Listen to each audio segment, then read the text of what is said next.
नमस्कार, स्वागत है आप सभी का। UP triple S C ANM 5272 पदों पर नई भर्ती में फॉर्म आवेदन से संबंधित और आपके ज्वाइनिंग तक सभी डॉक्यूमेंट्स की लिस्ट हमने यहाँ पर बना रखी है और ये पूरी लिस्ट आप सभी को दिखाएंगे।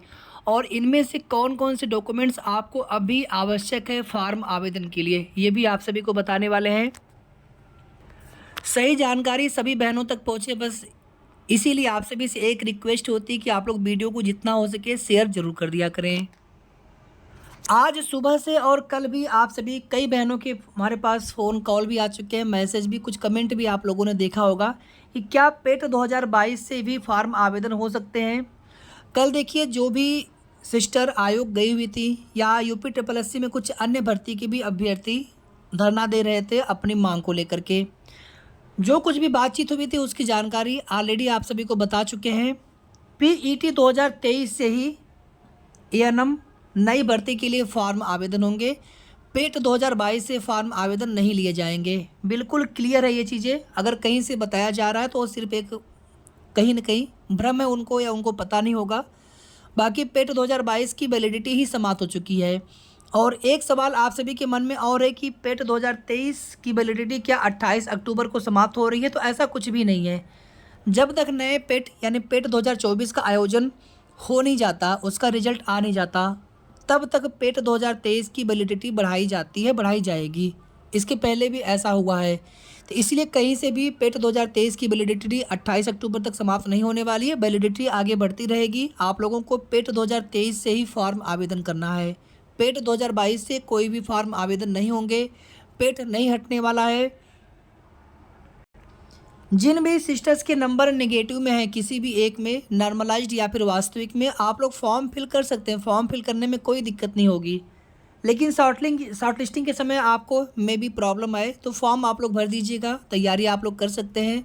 और कोई भी दुविधा लगे या फिर आपको लगता है कि नहीं, चूँकि एज पर नोटिफिकेशन आप लोग जानते हैं कि उसमें एलिजिबिलिटी को लेकर के आप सभी को दिक्कत होने वाली है, तो ऐसी स्थिति में आप लोग जा कर के आयोग में बात कर सकते हैं। लेकिन जिनके पास पेट नहीं है या फिर पेट 2022 है या फिर जीरो या निगेटिव नंबर है पूरे पूरे दोनों स्कोर में, या फिर आपने पेट का एग्जाम ही नहीं दिया था, तो फिर आप लोग फॉर्म आवेदन नहीं कर पाएंगे। ऐसे अभ्यर्थी फॉर्म आवेदन नहीं कर पाएंगे। आप लोग एलिजिबल ही नहीं हैं।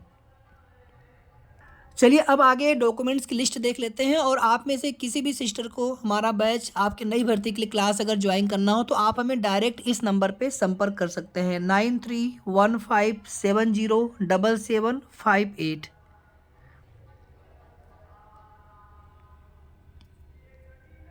बहुत ध्यान से आप सभी एक एक डॉक्यूमेंट्स को देखिएगा। इनकी कब आवश्यकता पड़ेगी, कब आपको कैसे बनवाना है, सारी चीज़ें हम विस्तार से बताएंगे। बस आप सभी से एक रिक्वेस्ट है कि आप लोग वीडियो को प्लीज़ लाइक करके शेयर जरूर कर दिया करें, ताकि सभी बहनों तक, सभी सिस्टर तक, या जो भी उनके गार्जियन देख रहे होंगे, तो आप सभी तक सही जानकारी आप सभी को मिलती रहे। और अगर आपने अभी तक चैनल को सब्सक्राइब ना किया हो तो सब्सक्राइब आप सभी ज़रूर कर लीजिएगा। चलिए एक एक करके पूरे डॉक्यूमेंट्स की लिस्ट देखेंगे। और ध्यान दीजिएगा, ये सारे डॉक्यूमेंट्स आपको अभी नहीं चाहिए। कुछ डॉक्यूमेंट्स आपको अभी चाहिए, फॉर्म आवेदन की लास्ट डेट तक का चाहिए। कुछ डॉक्यूमेंट्स आपके डीबी के समय, डॉक्यूमेंट वेरिफिकेशन के समय चाहिए। और कुछ डॉक्यूमेंट्स आपको अपने ज्वाइनिंग के समय आवश्यकता पड़ेगी। तो हमने यहाँ पर सारी ही डॉक्यूमेंट्स की लिस्ट लिख दी है, ताकि आप सभी को एक आइडिया लग जाए कि हाँ, इतने डॉक्यूमेंट्स हमें चाहिए होंगे। ये पूरे डॉक्यूमेंट की लिस्ट है, 30 डॉक्यूमेंट्स। इसमें एक दो डॉक्यूमेंट्स अभी और लगेंगे, लेकिन ये सारे डॉक्यूमेंट्स आपको अभी नहीं चाहिए। अभी आपको कौन कौन से डॉक्यूमेंट्स चाहिए फॉर्म आवेदन के समय, बस उनको आप ध्यान से एक बार देख लीजिए। बाकी डॉक्यूमेंट्स के बारे में आपको बाद में बताएंगे। बाकी लिस्ट में सभी डॉक्यूमेंट्स हैं और ये पीडीएफ हम ग्रुप में शेयर कर देंगे। सबसे पहली चीज़ यहाँ पर देखिए आप सभी, 10th की मार्कशीट और सर्टिफिकेट। अगर एक में होगा तो वही ठीक है, अगर अलग अलग होगा तो आपको अलग अलग दोनों ही डीबी के समय देने होते हैं। तो फॉर्म आवेदन के समय भी इनकी आवश्यकता पड़ेगी। 10वीं के मार्कशीट या सर्टिफिकेट में जो आपका नाम होता है, डेट ऑफ बर्थ होता है, उसी को मान्य किया जाता है। उसी के आधार पर आपको अपने फॉर्म में अपना नाम और डेट ऑफ बर्थ फिल करना होता है। पीईटी में अगर कोई गलती हो गई है तो उसको आप बिल्कुल एएनएम फॉर्म भरते समय चेंज कर सकते हैं, संशोधित कर सकते हैं, कोई उसमें दिक्कत होने वाली नहीं है। इसी तरीके से 12th की मार्कशीट और सर्टिफिकेट की भी आपको आवश्यकता पड़ेगी डीबी के समय, और वर्तमान में आपके पास होना चाहिए। ठीक है। एएनएम की मार्कशीट डिप्लोमा सर्टिफिकेट प्रसूति सहित 6 मंथ वाला प्रसूति 6 मंथ वाला इंटर्नशिप प्रसूति सहित, और रजिस्ट्रेशन सर्टिफिकेट, ये 3 चीज़ें आपके पास होना चाहिए एएनएम से संबंधित। अगर आपने किसी अन्य राज्य से एएनएम किया होगा तो आपको उसी राज्य का रजिस्ट्रेशन सर्टिफिकेट दिए होंगे, तो फिर आपको यूपी का रजिस्ट्रेशन सर्टिफिकेट प्राप्त करना होगा, वहाँ से एनओसी लेकर के यहाँ के लिए अप्लाई करना होगा। लेकिन जिन सिस्टर ने यूपी से ही आपने एएनएम किया होगा तो आपके संस्थान के द्वारा आपको एएनएम मार्कशीट डिप्लोमा के साथ में आपको रजिस्ट्रेशन सर्टिफिकेट भी दिया गया होगा। 3 मिले होंगे आपको, बस आप देख लीजिएगा अपने डॉक्यूमेंट्स एक बार। अगर आपके पास ना हो तो आपको तुरंत अप्लाई कर देना है रजिस्ट्रेशन के लिए नर्सिंग काउंसिल में। बाकी सभी को मिलता है। अगर आप उत्तर प्रदेश में ही किसी संस्थान से अगर आपने एएनएम किया होगा तो निश्चित रूप से आपको मिला होगा। अगर नहीं मिला होगा तो प्लीज़ आप तुरंत जो है बनवा लीजिएगा। कैसे बनवाना है आप हमसे पूछ सकते हैं, हम आपको बता देंगे। ऑनलाइन ही सब कुछ उसमें अप्लाई कर सकते हैं, लेकिन जो लोग यूपी से किए होंगे तो आप सभी को मिलता है अपने संस्थान से। इसके अलावा आधार कार्ड, अगर आपकी शादी हो गई है, आधार कार्ड में अगर कोई भी डिटेल चेंज हो गया है तो उससे कोई फ़र्क नहीं पड़ता है। लेकिन शादी अगर आपकी बिल्कुल हाल फिलहाल में हुई है और आपके डिटेल अभी चेंज नहीं हुए हैं तो आप अपने पिता पक्ष के आधार पर जो भी आपकी डिटेल्स हैं उनके आधार पर आप फॉर्म भर सकते हैं, और वही चीज़ें आपको डीबी के समय वेरीफाई करवानी होगी। तो फिर आप बीच में इनको चेंज मत करवाइएगा। हाँ, ये है कि डीबी के समय आप प्रपत्र में अपने शादी वाली डिटेल भी भर सकते हैं, पति का नाम, जो भी एड्रेस वगैरह आप डाल सकते हैं। लेकिन जिनकी शादी काफ़ी पहले हो चुकी है तो आप बिल्कुल अपने ससुराल पक्ष की ही सारी डिटेल भरेंगे। निवास, ये भी आपके ससुराल पक्ष का चाहिए होगा। जाति प्रमाण पत्र ओबीसी एससी एसटी का अगर आपने पहले से बनवा रखा हो पिता पक्ष का तो ठीक है। जो अविवाहित बहनें होंगी आपको कोई दिक्कत नहीं। जो विवाहित सिस्टर हैं आप लोगों को अगर आपके पास ना हो पहले का, इसमें देखिए थोड़ा सा पुराना भी चल जाता है। ये हम कई बार रिपीट कर चुके हैं। नोटिफिकेशन में कहीं पर भी कोई कंडीशन नहीं लिखी है एक्सेप्ट ईडब्ल्यूएस, यानी ईडब्ल्यूएस के सिवाय किसी और प्रमाण पत्र के लिए ऐसा नहीं लिखा है कि कितना पुराना होना चाहिए। केवल एक फॉर्मेट दे रखे हैं, ऑनलाइन वाला ही आपका होना चाहिए, लेकिन उस फॉर्मेट के जैसा होना चाहिए।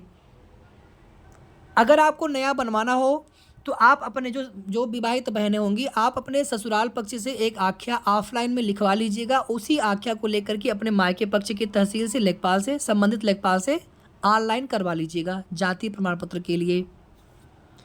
ईडब्ल्यूएस में कोई दिक्कत नहीं है। अगर आप शादीशुदा हैं तो आपके हस्बैंड साइड से बन जाएगा, और अगर अविवाहित है तो आपके पिता पक्ष से बन जाएगा। ठीक है, ये सभी के सभी डॉक्यूमेंट्स आपको फॉर्म आवेदन से पहले, फॉर्म आवेदन की लास्ट डेट से पहले पहले आप सभी के पास होने चाहिए। फॉर्म आवेदन की लास्ट डेट क्या है? 27 नवंबर 2024। तो उस डेट से पहले पहले ये सभी डॉक्यूमेंट्स आपके पास होने चाहिए। इसी तरीके से अगर आपको प्रेफरेंस चाहिए होगा मेरिट में, आपको कोई नंबर नहीं मिलेंगे प्रादेशिक सेना में कार्य का अनुभव या फिर एनसीसी बी सर्टिफिकेट के लिए, केवल आपको प्रेफरेंस मिलेगा मेरिट में। तो ये डॉक्यूमेंट्स भी आपको फॉर्म आवेदन की लास्ट डेट से पहले, अगर आप एलिजिबल हो, अगर आपने ये चीज़ें अगर आपके पास है तो इनका भी सर्टिफिकेट आपके पास होना चाहिए फॉर्म आवेदन की लास्ट डेट से पहले पहले। इसके अलावा आगे देखिए आप सभी, और फ्रीडम फाइटर, एक्स सर्विसमैन या उत्कृष्ट खिलाड़ी, अगर आप इस कोटे के अंतर्गत फॉर्म भरना चाहते हैं तो ये सर्टिफिकेट भी फॉर्म आवेदन की लास्ट डेट से पहले पहले आप सभी के पास होना चाहिए। दिव्यांग के लिए कोई सीट नहीं है तो दिव्यांग के लिए प्रमाण पत्र की आवश्यकता नहीं है। पीईटी स्कोर कार्ड, यानी कि आपने पीईटी 2023 का एग्जाम दिया होगा, इसका रजिस्ट्रेशन नंबर आपके पास होना चाहिए। इसी रजिस्ट्रेशन नंबर के आधार पर ही आप फॉर्म फिलअप कर पाएंगे। अगर आप में से कोई भूल गए हो रजिस्ट्रेशन नंबर तो कैसे निकालना है हम आपको बता देंगे। ठीक है, आगे देखिए आप सभी, एनओसी, अभी हमने इसको छोड़ा है, मतलब ये चीज़, ये जो है आपका प्रमाण पत्र अभी फॉर्म आवेदन के लिए आवश्यक नहीं है। जितना बता रहे हैं, जितने यहाँ पे बताएंगे आप सभी को अभी फ़िलहाल में, तो ये इतने डॉक्यूमेंट्स आपको अपने फॉर्म आवेदन की लास्ट डेट से पहले पहले बनवा लेना है। एनओसी क्या होता है? अनापत्ति प्रमाण पत्र बोलते हैं इसको। अगर आप किसी सरकारी या किसी अर्ध सरकारी सेवा में हैं, केंद्र या फिर राज्य सरकार के, तो आपको एनओसी लेना पड़ता है। संविदा पर है, आउटसोर्सिंग पर है, प्राइवेट नौकरी करते हैं तो उसमें आपको, या किसी प्राइवेट हॉस्पिटल में आप नौकरी करते हैं तो उसमें आपको एनओसी नहीं देना पड़ता है। यानी जब तक आप किसी अर्ध सरकारी, एनएचएम संविदा वाले आप अर्ध सरकारी में भी नहीं आते हैं। ठीक है, आप लोग आउटसोर्सिंग में आते हैं, संविदा पे आते हैं। तो जो लोग अर्ध सरकारी या सरकारी किसी सेवा में होंगे तो तभी आपको एनओसी बनवाना पड़ता है। और हमें जहाँ तक लग रहा है कि आप में से शायद ही कोई सिस्टर किसी सरकारी या अर्ध सरकारी जॉब में होंगी, तो एनओसी शायद ही किसी को बनवाना पड़े। अगर बनवाना पड़े तो फिर आपको फॉर्म आवेदन की लास्ट डेट से पहले पहले बनवाना पड़ेगा। ठीक है। पासपोर्ट साइज़ फ़ोटो, अगर आपने पेट में अगर जो फ़ोटो लगाया होगा फ़ोटो सिग्नेचर, अगर आपको चेंज ना करना हो तो कोई दिक्कत नहीं। अगर आपको चेंज करना होगा तो आपको फ़ोटो की आवश्यकता पड़ेगी, या अगर आपको अपना सिग्नेचर चेंज करना है तो आप वो भी अपना बदल सकते हैं। पेट में आपने जो भी फ़ोटो साइन लगाया होगा उसको आप बिल्कुल चेंज कर सकते हैं फॉर्म आवेदन के समय, वो ऑप्शन मिलेगा चेंज करने के लिए। ठीक है।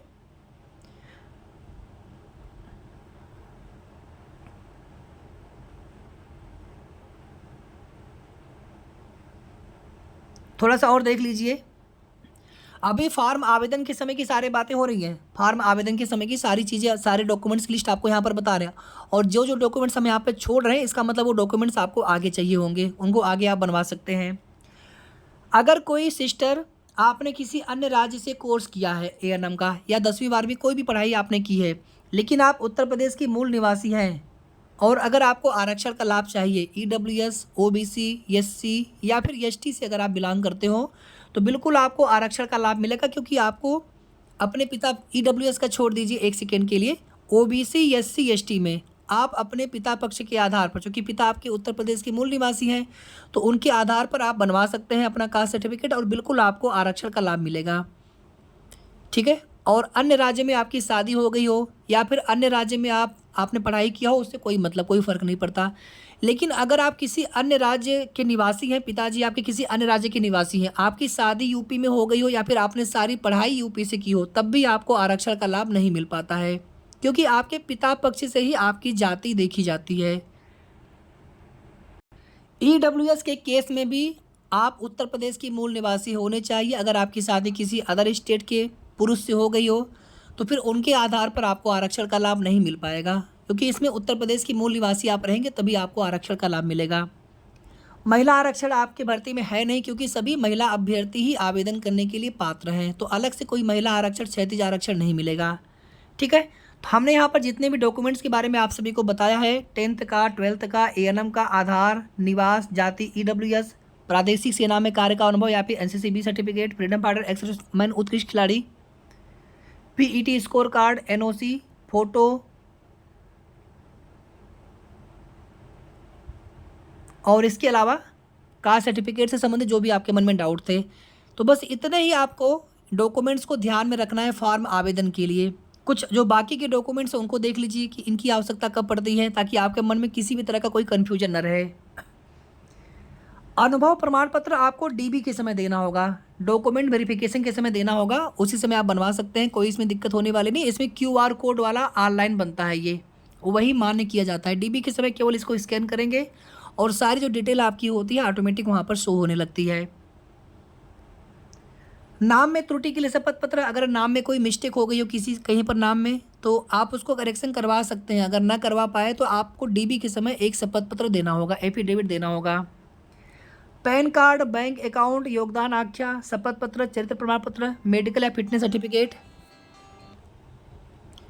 ये सभी के सभी आपको ज्वाइनिंग के समय देने होते हैं। जब आपका सिलेक्शन हो जाएगा, आप ज्वाइनिंग करने जाएंगे, तब आपको देना पड़ता है। आवेदन फॉर्म की प्रिंट आउट या प्रपत्र भर करके, या जिला अलॉटमेंट पीडीएफ, ये सभी आपको, जिला अलॉटमेंट ये भी आपको ज्वाइनिंग के समय चाहिए होगा। आवेदन फॉर्म प्रिंट आउट, ठीक है, प्रपत्र, ये सभी आपको डीबी के समय देने होते हैं। हालांकि जिला अलॉटमेंट के लिए भी आपको पहले से एक बार प्रेफरेंस के लिए बुलाया जाता है, प्रेफरेंस देने के लिए, तो इसकी भी आवश्यकता पड़ती है बाद में। या फिर मैरिज से संबंधित सर्टिफिकेट, कि आपके जो पति हों उनके एक से अधिक जीवित पत्नियां नहीं होनी चाहिए, इसका भी एक शपथ पत्र देना पड़ता है। एक डॉक्यूमेंट जमा स्लिप होती है। ये सारी चीज़ें देखिए बात की बात है, जितनी चीज़ें हमने आपको अभी बताई हैं फॉर्म आवेदन के लिए, एक बार फिर से आप देख लीजिएगा। 10th का, 12th का मार्कशीट सर्टिफिकेट, एएनएम का मार्कशीट, डिप्लोमा, प्रसूति सहित और रजिस्ट्रेशन सर्टिफिकेट, आधार, निवास, जाति, ईडब्ल्यूएस। जैसे जो लोग जनरल में होंगे तो आपको कुछ भी नहीं चाहिए, जो ईडब्ल्यूएस में होंगे तो आपको जाति नहीं चाहिए, और जो लोग ओबीसी, एससी, एसटी में होंगे आपको ईडब्ल्यूएस नहीं चाहिए।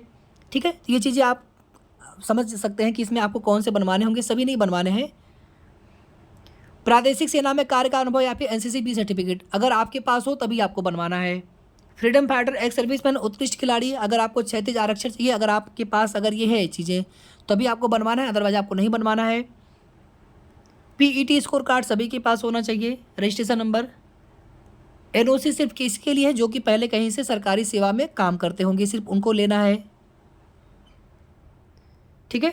बाकी और कोई भी ऐसा कागज़, ऐसा कोई डॉक्यूमेंट्स नहीं जो आपको अन्य से अलग से बनवाना पड़े। बस यही इतने ही डॉक्यूमेंट्स की आपको आवश्यकता पड़ेगी फॉर्म आवेदन के लिए। तो अगर आपने वीडियो को कंप्लीट सुना होगा ध्यानपूर्वक, तो उम्मीद करते हैं कि अब आप सभी के मन में डॉक्यूमेंट्स को लेकर के कोई भी समस्या, कोई भी दुविधा नहीं बची होगी। अगर है तो आप प्लीज़ निसंकोच कमेंट करके पूछ लीजिए। क्लास ऑलरेडी चल रही है आप सभी के लिए, और हम पूरी कोशिश करते हैं कि जितने भी सिस्टर क्लास हमारी ज्वाइन करते हैं तो हमारी उतनी ही बड़ी जिम्मेदारी हो जाती है कि फिर आप लोगों को कहीं और से कुछ भी पढ़ने की आवश्यकता न पड़े, आपका सिलेक्शन हो जाए, उतना हम कंटेंट आप सभी को प्रोवाइड करा दें। तो बिल्कुल आप हमें हमारे नंबर पर डायरेक्टली कॉल कर सकते हैं, ठीक है। तो फिलहाल मैं इस वीडियो के माध्यम से इतना ही। शेष आगे की जो भी जैसी भी जानकारी होगी, जैसी भी अपडेट होगी, आप सभी या फिर आप सभी के मन में कोई भी सवाल, कोई भी डाउट होंगे तो उनको लेकर के बहुत जल्द मिलेंगे आप सभी से नेक्स्ट वीडियो में। तब तक आप सभी अपना ख्याल रखें। धन्यवाद।